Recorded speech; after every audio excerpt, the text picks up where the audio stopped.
Banat by fake info pasabog.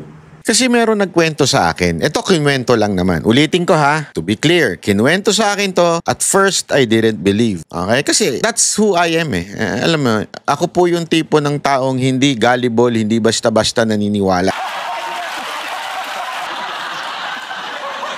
Pero nung nakita ko tong interview ni si Ma'am Elizabeth at itong si VP Sara Duterte, para tuloy na confirm yung kinukwento sa akin. Di umano daw, para bagang may naglalason kay Pangulong Duterte through the medicine.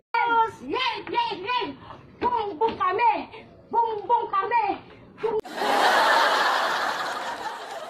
Yun ang sinabi sa akin. And because of that, bumagsak yung katawan ni Pangulong Duterte.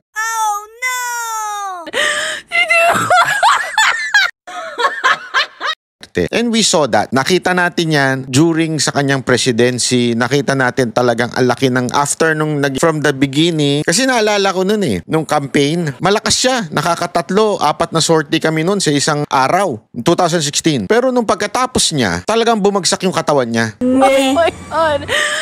Again, wala po tayong tinutukoy na tao. This could be accidental or this could be intentional. We do.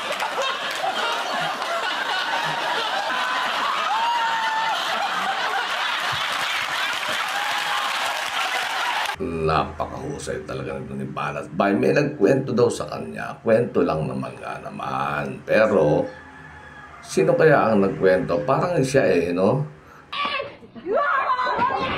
Banat Bay ang nagkwento. Ang galing mo talaga magtahi-tahi ng mga buhangin at ng mga hangin sa paggawa mo ng mga kwentong peke.